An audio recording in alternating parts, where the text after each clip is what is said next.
Materi Agenda 3, Kedudukan dan Peran PNS dalam NKRI oleh Andi Firasari Fahri, CPNS BPK, dalam rangka pelatihan dasar CPNS golongan 3 gabungan BPK dan Bupnas tahun 2021. Agenda 3 ini sendiri menjadi penting untuk memahami dan memaknai Agenda 3 yang bersifat aplikatif. Di antaranya terdiri dari manajemen ASN, Whole of Government atau WOG, serta pelayanan publik. Manajemen ASN bertujuan untuk memahami kedudukan, peran, hak dan kewajiban serta kode etik dan kedudukan ASN, sistem merit dalam pengelolaan ASN, serta mekanisme pengelolaan ASN. Kedudukan, peran, hak dan kewajiban, kode etik dan kode perilaku ASN tercantum dalam Undang-Undang Nomor 5 Tahun 2014 tentang ASN. Siapa saja yang termasuk ASN? Berdasarkan Undang-Undang Nomor 5 Tahun 2014 tentang ASN terbagi menjadi dua, yaitu pegawai negeri sipil atau PNS serta pegawai pemerintah dengan perjanjian kerja atau PPPK. Apa yang membedakan antara PNS dan PPPK? Hak PNS dan PPPK hampir sama, kecuali untuk PNS sendiri terdapat jaminan pensiun dan jaminan hari tua. Fungsi ASN sendiri terbagi menjadi 3, yaitu pelaksana kebijakan publik, pelayan publik, perekat, dan pemersatu bangsa. ASN sebagai profesi berlandaskan pada kode etik dan kode perilaku ASN bertujuan untuk menjaga martabat dan kehormatan ASN yang diatur dalam UU ASN jadi acuan bagi para ASN dalam penyelenggaraan birokrasi pemerintah. Selanjutnya, sistem merit adalah kebijakan dan manajemen ASN yang berdasarkan pada kualifikasi, kompetensi, dan kinerja secara adil dan wajar dengan tanpa membedakan latar belakang politik, ras, warna kulit, agama, asal-usul, jenis kelamin, status pernikahan, umur, atau kondisi kecacatan. Semua prosesnya didasarkan pada prinsip-prinsip yang objektif dan adil bagi pegawai. Jaminan sistem merit pada semua aspek pengelolaan pegawai akan menciptakan lingkungan yang kondusif untuk pembelajaran dan kinerja. Pegawai diberikan penghargaan dan pengakuan atas kinerjanya yang tinggi. Di sisi lain, bad performers mengetahui di mana kelemahan dan juga diberikan bantuan dari organisasi untuk meningkatkan kinerja. Mekanisme pengelolaan ASN. Manajemen ASN sendiri terbagi menjadi manajemen PNS dan manajemen PPPK. Seperti yang kita ketahui bahwa jabatan ASN sendiri terbagi menjadi 3, yaitu jabatan fungsional, jabatan administrasi, dan jabatan pimpinan tinggi. Pengisian jabatan pimpinan tinggi utama dan media pada kementerian, kesekretariatan lembaga negara, lembaga non-struktural, dan instansi daerah dilakukan secara terbuka dan kompetitif di kalangan PNS dengan memperhatikan syarat kompetensi, kualifikasi, pangkatan, pendidikan dan latihan, rekam jejak jabatan, dan integritas serta persyaratan lain yang dibutuhkan sesuai dengan ketentuan peraturan perundang-undangan. Pegawai ASN berhimpun dalam wadah Korps Profesi Pegawai ASN Republik Indonesia yang memiliki tujuan menjaga kode etik profesi dan standar pelayanan profesi ASN serta mewujudkan jiwa Korps ASN sebagai pemersatu bangsa. Untuk menjamin efisiensi, efektivitas, dan akurasi pengambilan keputusan dalam manajemen ASN, diperlukan sistem informasi ASN diselenggarakan secara nasional dan terintegrasi antar instansi pemerintah. Adapun jika terjadi sengketa pegawai ASN, maka akan diselesaikan melalui upaya administratif. Upaya administratif ini terdiri dari keberatan dan atau banding administratif. Selanjutnya adalah Whole of Government atau WOG, yaitu sebuah pendekatan penyelenggaraan pemerintahan yang menyatukan upaya-upaya kolaboratif pemerintahan dari keseluruhan sektor dalam ruang lingkup koordinasi yang lebih luas. Capai tujuan-tujuan pembangunan kebijakan, manajemen program, dan pelayanan publik. WOG dikenal juga sebagai pendekatan interagency. Bagaimana konsep WOG? Pertama, kita perlu mengetahui mengapa WOG. WOG sendiri terbentuk karena adanya faktor eksternal seperti dorongan publik, mana dalam mewujudkan integrasi kebijakan, program pembangunan dan pelayanan agar tercipta penyelenggaraan pemerintahan yang lebih baik. Kedua adalah faktor internal, yaitu di mana adanya fenomena ketimpangan kapasitas sektoral sebagai akibat dari adanya nuansa kompetisi antar sektor dalam pembangunan. Ketiga, adanya potensi disintegrasi bangsa akibat dari keberagaman latar belakang nilai budaya, adat istiadat, serta bentuk latar belakang lainnya. Pendekatan WOG dapat beroperasi dalam tataran kelembagaan nasional maupun daerah dengan kategori hubungan, koordinasi melalui penyertaan, dialog, dan joint planning. Selanjutnya ada integrasi atau joint working, joint venture co-submit, serta kedekatan dan perlibatan terdiri dari aliansi strategis, union, serta merger. Kembali pada pengertian WOG sebelumnya, bahwa WOG menyatukan upaya-upaya kolaboratif. Kolaboratif ini sendiri hadir dari kepedulian dan keinginan untuk berbaik atau care and share. Bagaimana penerapan WOG dalam pemberian pelayanan yang terintegrasi? Pelayanan publik dilaksanakan pemerintah oleh seluruh instansi pemerintah sesuai sektornya masing-masing dalam bentuk penyediaan barang dan atau jasa sesuai kebutuhan masyarakat.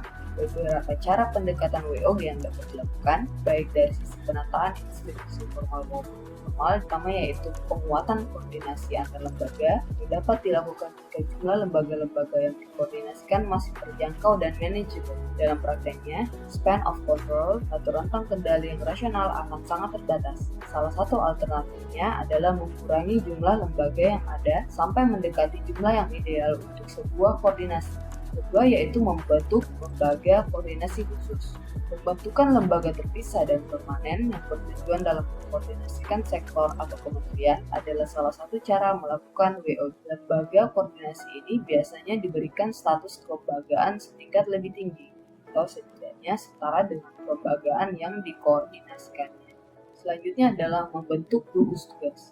Gugus tugas merupakan bentuk kelembagaan koordinasi yang di luar struktur formal yang sifatnya tidak permanen. Pembentukan gugus tugas biasanya menjadi salah satu cara agar sumber daya yang terlibat dalam koordinasi tersebut dicabut sementara dari lingkungan formalnya untuk berkonsentrasi dalam proses koordinasi tadi. Selanjutnya yaitu koalisi sosial yang merupakan bentuk informal dari penyatuan koordinasi antar sektor atau lembaga tanpa perlu membentuk pelembagaan khusus dalam koordinasi ini. Tantangan dalam praktek WOG yaitu kapasitas SDM dan institusi yang terlibat tidaklah sama. Jadi WOG bukan hanya tentang aplikasi, tidak hanya tentang bagaimana diterapkan, tapi juga bagaimana SDM itu sendiri dapat menyesuaikan dengan penerapan WOG itu sendiri. Kedua yaitu nilai dan budaya organisasi yang beragam, serta yang ketiga adalah kepemimpinan. Kepemimpinan adalah salah satu kunci, yaitu mengakomodasi perubahan nilai dan budaya organisasi, serta meramu SDM yang tersedia guna mencapai tujuan yang diharapkan.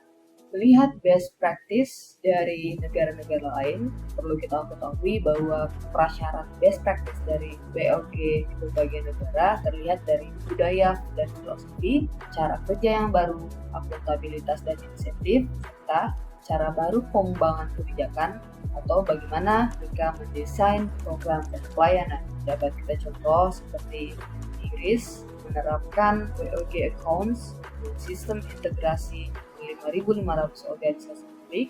Adapun Australia integrasi antar lembaga di semua tingkatan dan mendekatkan pelayanan publik kepada masyarakat.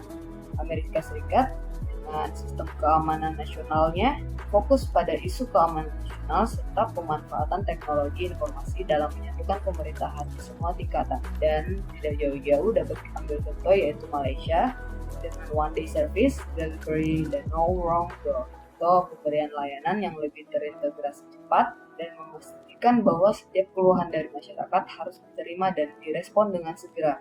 Kapasitas e-government sebuah negara dapat mendukung penerapan WOG. Dalam hal ini, Indonesia masih tergolong negara dengan peringkat performa WOG.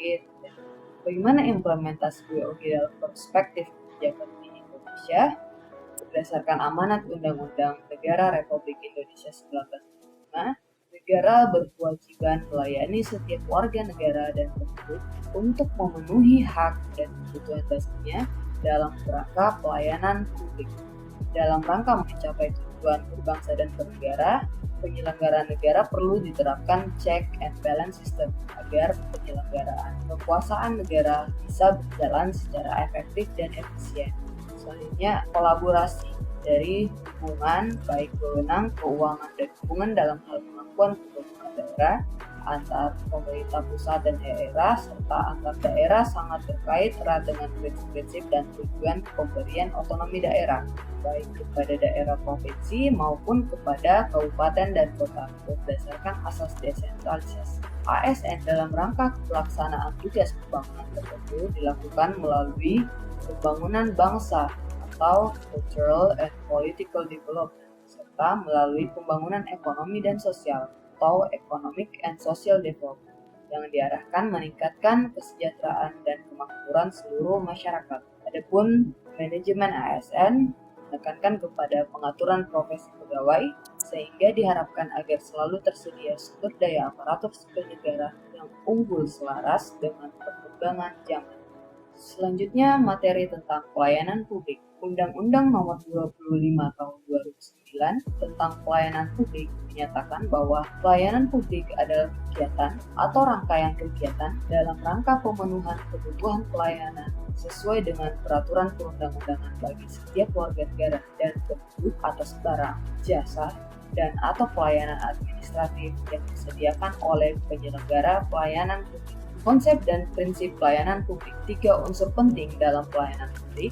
Pertama yaitu organisasi penyelenggara pelayanan publik. 2. Penerima layanan atau pelanggan. Dimaksud adalah orang, masyarakat, atau organisasi yang berkepentingan. Serta ketiga adalah kepuasan yang diberikan dan atau diterima oleh penerima layanan.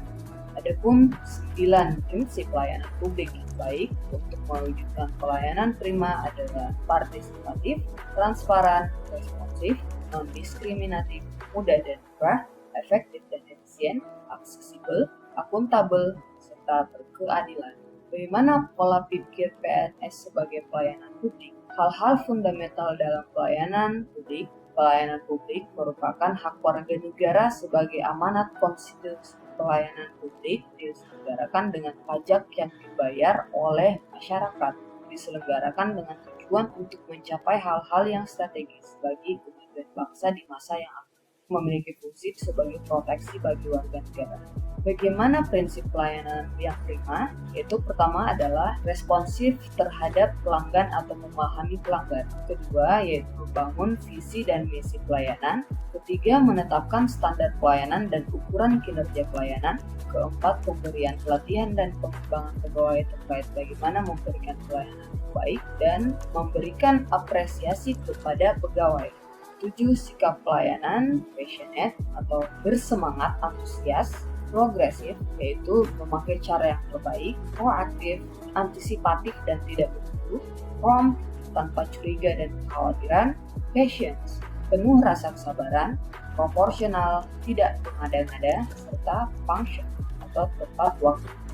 Adapun terkait praktik etiket pelayanan publik, di mana etika dan etiket mengatur perilaku manusia artinya memberi norma bagi perilaku manusia dan demikian menyatakan apa yang harus dilakukan dan tidak boleh dilakukan. Etiket pelayanan yang perlu diperhatikan oleh ASN terhadap pengguna jasa pada umumnya adalah sikap pada perilaku, ekspresi wajah, penampilan, cara berpakaian, cara berbicara, cara mendengarkan, dan cara berpikir. Manfaat dari etiket itu antara lain untuk menjadi communicative, attractive, respectable, dan self-confidence. Beberapa praktik etiket dalam pelayanan yaitu menyampaikan salam, dalam menjabat tangan, dalam bertamu atau menerima tamu, dan etiket dalam menangani keluhan pelanggan. Dari manajemen ASN, BOG, serta pelayanan publik diharapkan untuk jadi landasan bagi ASN dalam menjalankan fungsi ASN sebagai pelaksana kebijakan publik, pelayan publik, serta perekat dan pemersatu bangsa. Sekian resume atau ringkasan dari agenda 3 terkait kedudukan dan peran PNS dalam NKRI dalam rangka pelatihan dasar CPNS gabungan BPK dan Dinas. Terima kasih.